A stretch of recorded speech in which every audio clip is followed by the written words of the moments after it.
মৰমৰ ছাত্ৰ-ছাত্ৰীসকল তোমালোক সকলোকে আমাৰ এই চেনেলটোলৈ পুনৰবাৰ স্বাগতম জনাই আছো। আজিৰ এই ভিডিঅ'টি পঞ্চম শ্ৰেণীৰ অসম জাতীয় বিদ্যালয়ৰ আপোন পাঠৰ 4 নম্বৰ পাঠ ভোগালী বিহু এই পাঠটিৰ প্ৰশ্নোত্তৰখিনি কৰি দিবলৈ চেষ্টা কৰিম। ভিডিঅ'টি শেষলৈকে চাই থাকিবা। 2 নম্বৰত দিছিল প্ৰথমে কোৱা তাৰ পিছত লিখা। এটা কেইটামান প্ৰশ্ন দিছে। এই প্ৰশ্নকেইটাৰ উত্তৰ প্ৰথমতে তোমালোক ক'ব দিছে, তাৰ পিছত ধুনীয়াকৈ লিখিব দিছে। ক নম্বৰ প্ৰশ্নটো আছিল যে কবিয়ে বায়েকক কিয় নিচেই পুৱাই জগাবলৈ কৈছে। উত্তৰটো এনেধৰণে লিখিবা যে ভোগালী বিহুৰ প্ৰথম দিনা ৰাতিপুৱাই সোনকালে গা ধুই মেজি জ্বলাবলৈ সাজু হ'বৰ বাবে কবিয়ে বায়েকক নিচেই পুৱাই জগাবলৈ গৈছে। খ নম্বৰ গা নোধোৱাকৈ থাকিলে কি কৰিব নোৱাৰিব। উত্তৰ লিখিবা যে গা নোধোৱাকৈ থাকিলে মেজিৰ ওচৰলৈ যাব নোৱাৰিব। গ নম্বৰ প্ৰশ্ন বিহুৰ দিনা মেজিৰ কাষত কবিয়ে কি কৰিব। এনেধৰণে লিখিবা যে বিহুৰ দিনা কবিয়ে মেজিৰ কাষত থাপনা পাতিব আৰু মেজিত জুই লগাই হৰিনাম গাব। ঘ নম্বৰ কবিয়ে বিহু কিয় বৰ ভাল পায়। এনেধৰণে লিখিবা বিহুৰ দিনত সকলোৱে মৰম আদৰ কৰে। কবিজনৰ মাহীয়েক পেহীয়েক আৰু সকলো আত্মীয়ই বিহু খাবলৈ মাতে। সকলোৰে ঘৰত লাড়ু পিঠা আদি বনায় আৰু সেইবাবেই কবিয়ে বিহু বৰ ভাল পায়। ইয়াৰ শেষত কিয় শব্দটো মোৰ টাইপ কৰি ৰৈ গ'ল। এই লিখিবা এনেধৰণে যে সেইবাবে কবিয়ে বিহু বৰ ভাল পায়। কিয় শব্দটো লিখিব নালাগে। 9 নম্বৰ প্ৰশ্নটো আছিলে যে আইতাক কিয় বেজাৰত তলমুৱা হ'ল। উত্তৰ লিখিবা যে যদিহে কবিজনৰ বায়েকে বিহুৰ দিনা কবিক কেতেৰা মাতেৰে মাতে আৰু আইতাকে যদিহে শুনা পায় তেতিয়া আইতাক বেজাৰত তলমুৱা হ'ব। প্ৰথম 6 নম্বৰ প্ৰশ্ন বিহুৰ দিনা কবিয়ে কাক কাক প্ৰণাম জনাব। এনেধৰণে লিখিবা যে বিহুৰ দিনা কবিয়ে বায়েকক আইতাকক আৰু দেউতাকক প্ৰণাম জনাব। দ্বিতীয় 6 নম্বৰ বিহুৰ দিনা কবিয়ে বায়েকক কি খুজিব বুলি কৈছে। উত্তৰটো লিখিবা বিহুৰ দিনা কবিয়ে বায়েকক ফুল বচা গামোচাখন খুজিব বুলি কৈছে। বৰ্গীয়া 1 নম্বৰ প্ৰশ্নটো আছিল যে বিহুৰ দিনৰ পৰা নতুন জীৱন পাবলৈ কবিয়ে কি শেষ কৰাৰ কথা কৈছে। উত্তৰটো লিখিবা যে বিহুৰ দিনাৰ পৰা নতুন জীৱন পাবলৈ কবিয়ে মিছা কোৱা দন কৰা ঠেহ পেচ পতা আদি শেষ কৰাৰ কথা কৈছে। 3 নম্বৰত দিছিলে পঢ়া বুজা আৰু লিখা। ভোগ এইটো আমাক কৈ দিছে ভোগ ভোগালী। ঠিক তেনেধৰণে তৰা তৰালী হ'ব, মেঘ মেঘালী, পূব পূবালী। এনেধৰণে লিখিবা। ঠিক আছে। 4 নম্বৰত দিছিল পঢ়া বুজা আৰু লিখা। এটা আমাক কৈ দিছে ৰং, অৰ্থাৎ ৰঙেৰে আমাক শব্দ লিখিব দিছে, যেনে ৰংঘৰ ৰংমন ৰংপুৰ ৰংচঙীয়া। ঠিক তেনেদৰে বিহু বিহু হ'ব বিহুৱা বিহুআন আৰু বিহুগীত। ৰাজ ৰদ আকাৰ বৰ্গীয় জ ৰাজেৰে লিখিব পাৰোঁ আমি ৰাজহুৱা ৰাজনৈতিক আৰু ৰাজপ্ৰাসাদ। 5 নম্বৰত ক নম্বৰটোত দিছিল যে ভোগালী বিহুত কবিয়ে কি কি কৰিব কবিতাটি পঢ়ি লিখা। এনেধৰণে লিখিবা ভোগালী বিহুত কবিয়ে নিচেই পুৱাতে শুই উঠি ঠাণ্ডা পানীৰে গা ধুব। তাৰ পাছত মেজিৰ কাষত মাহ প্ৰসাদৰ খোলটিৰে থাপনা পাতি মেজিত জুই লগাই হৰিনাম গাব। তাৰ পাছত ঘৰৰ জ্যেষ্ঠসকলক প্ৰণাম জনাই মুকলি মনেৰে উমলি ফুৰিব। মিছা কথা দন কৰা ঠেহ পেচ পতা আদি কাৰ্যবোৰ ত্যাগ কৰি এটা নতুন জীৱন আৰম্ভ কৰিব। 6 নম্বৰ ভোগালী বিহুত তুমি কি কি কৰা লিখা।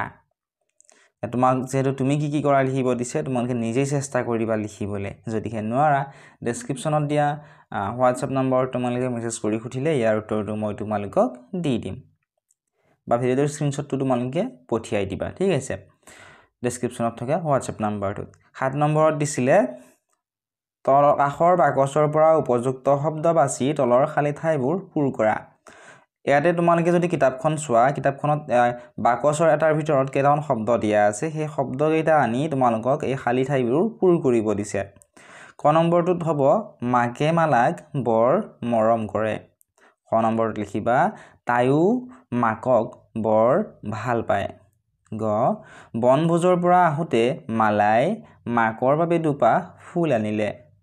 খ নম্বৰ মাকৰ পৰা তাই নিতৌ সজ উপদেশ পায়।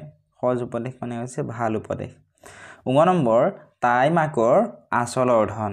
এনেধৰণে তোমালোকে লিখিবা। 8 নম্বৰত দিছিল মাঘৰ বিহুৰ বিষয়ে 10টামান বাক্য দেখি টোকা লিখা। এনেধৰণে লিখিবা মাঘ বিহুৰ লগত কৃষি আৰু কৃষকৰ সম্পৰ্ক অতি আনন্দময় অতি দুখীয়া কৃষকৰ ঘৰতো এই সময়ত যথেষ্ট খাদ্য সম্ভাৰ মজুত থাকে আৰু ঘৰখনত সেইভাৱে আনন্দময় পৰিৱেশ এটা বিৰাজ কৰে আৰু এনেহেন আনন্দৰ দিনতে গাঁৱৰ সকলোৱে মিলি ভালকৈ এসাঁজ খোৱাৰ পোষকতা কৰে মাঘ বিহুত কি হয় সকলোৱে খেতি কৰি ঘৰলৈ শস্য চপাই আনে সেইকাৰণে সকলোৰে ঘৰত অতি দুখীয়া ঘৰৰ মানুহৰ ঘৰতো খাদ্য সম্ভাৰ মজুত থাকে গতিকে সকলোৰে ঘৰত এটা আনন্দময় পৰিৱেশ বিৰাজ কৰে আৰু এনেহেন আনন্দৰ দিনত গাঁৱৰ সকলোৱে মিলি ভালকৈ এসাঁজ খোৱাৰ পোষকতা কৰে মাঘ বিহু পুহ আৰু মাঘ মাহৰ দুমাহীৰ দিনা পালন কৰা হয় মাঘ বিহু মূলতঃ খাদ্য সম্ভাৰৰ বিহু বিহুৰ প্ৰায় 5 দিনমান আগৰে পৰাই গাঁৱৰ সকলো দিশে কেৱল ঢেঁকীৰ গুমগুমনি শুনা যায় চিৰা সান্দহ মুড়ি হুৰুম ভজা চাউল চুঙা চাউল আদিবোৰ তৈয়াৰ কৰাৰ বাবে সকলো জীয়ৰী বোৱাৰী ব্যস্ত হৈ পৰে অৰ্থাৎ সকলো মানুহে ব্যস্ত হৈ পৰে 9 নম্বৰ দিছিল কাতি বিহু কঙালী মাঘৰ বিহু ভোগালী বহাগত হুঁচৰি মাৰে এই কবিতা ভাষীৰ তাৎপৰ্য বুজাই লিখা এনেধৰণে লিখিবা যে বিহু তিনিটা হেয়া হৈছে মাঘ বিহু বহাগ বিহু আৰু কাতি বিহু কাতি বিহুৰ সময়ত মানুহৰ সকলো কৃষি সামগ্ৰী টুটি আহে অৰ্থাৎ কমি আহে ঠিক আছে বছৰৰ শেষ সময় হয় পুৰণি শস্য যথেষ্ট পৰিমাণে মজুত নাথাকে কাতি বিহুত উলহ মালহ বেছিকৈ নাথাকে সেইবাবে ভোগ প্ৰাচুৰ্য নাথাকে সেইবাবে এই বিহুটিক কঙালী বিহু বুলি কোৱা হয় মাঘ বিহুৰ সময়ত সকলোৰে ঘৰে ঘৰে ধান মাহ শস্য চপাই ভঁৰাল ভৰাই ভোগৰ সম্ভাৰ ঘৰে ঘৰে থাকে বাবে মাঘৰ বিহুক ভোগালী বুলিও কোৱা হয় বহাগ বিহুক ৰঙালী বিহু বোলে ইয়াৰ তাৎপৰ্য এই যে সেই সময়ত মানুহৰ কামৰ হেঁচা থাকে বসন্তকালৰ মাদকপূৰ্ণ পৰিৱেশত আনন্দমুখৰ নাচ গানেৰে উদযাপিত হয় বাবে